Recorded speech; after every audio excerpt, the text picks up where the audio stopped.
حضرت عمر بن عبدالعزیز رحمۃ اللہ علیہ سے بوقت وفات کسی نے کہا کہ آپ اپنی اولاد کو مفلس چھوڑ کر جا رہے ہیں، آپ کی وفات کے بعد ان کے پاس کچھ بھی نہیں ہوگا۔ آپ نے فرمایا، میری اولاد یا تو متقی ہوگی یا گناہوں پر گر پڑنے والی ہوگی۔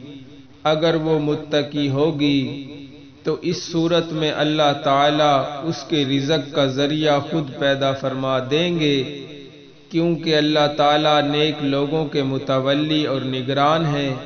اگر وہ گناہوں پر گر پڑنے والی ہوگی تو اس صورت میں اپنی اولاد کے لیے مال چھوڑ کر اس کو گناہوں کے لیے مزید طاقتور نہیں بنانا چاہتا۔ حضرت عمر بن عبدالعزیز سے یہ بھی مروی ہے کہ خلافت ملنے سے قبل ان کے لیے 1000 درہم سے کپڑوں کا جوڑا خرید کر لایا جاتا تو آپ فرماتے، کیا ہی اچھا ہوتا اگر اس میں کھردرا پن بھی نہ ہوتا۔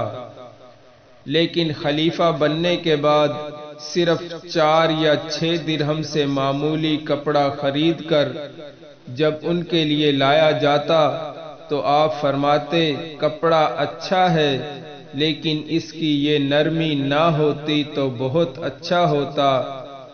حضرت عمر بن عبدالعزیز سے کسی نے اس کی وجہ پوچھی تو فرمایا کہ میرا نفس طواق اور ذواق ہے، یعنی بڑے شوق و ذوق والا ہے۔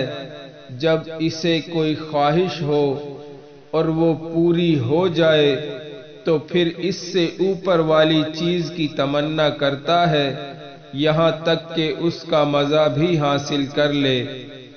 اور اس وقت دنیا کی سب سے بلند اور اہم تر چیز یعنی خلافت اسے حاصل ہو گئی ہے۔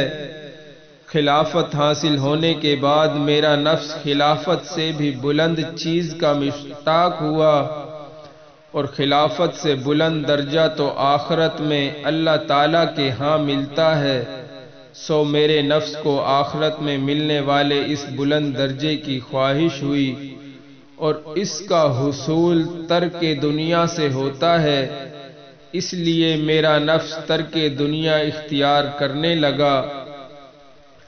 حضرت حاتم اصم رحمۃ اللہ علیہ ایک مشہور بزرگ ہیں، ان سے کسی نے پوچھا کہ آپ نے کن امور کو ملحوظ رکھ کر اپنی زندگی گزاری؟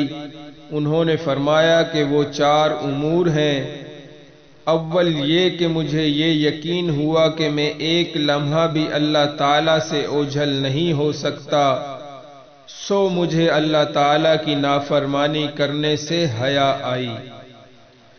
دوم یہ کہ مجھے یہ یقین ہوا کہ اللہ تعالیٰ کی طرف سے میرے لیے رزق مقرر ہے جو مجھے ہر صورت میں ملے گا، اور اللہ تعالیٰ ہی میرے رزق کا ضامن ہے۔ میں نے اس پر اعتماد کیا اور طلب چھوڑ دی۔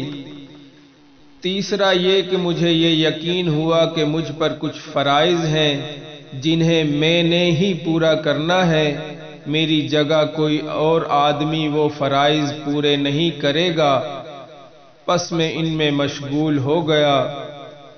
چوتھا یہ کہ مجھے یہ یقین ہوا کہ میری موت میری طرف دوڑتی ہوئی آ رہی ہے، تو میں بھی موت کی طرف دوڑنے لگا، یعنی موت کی تیاری شروع کر دی۔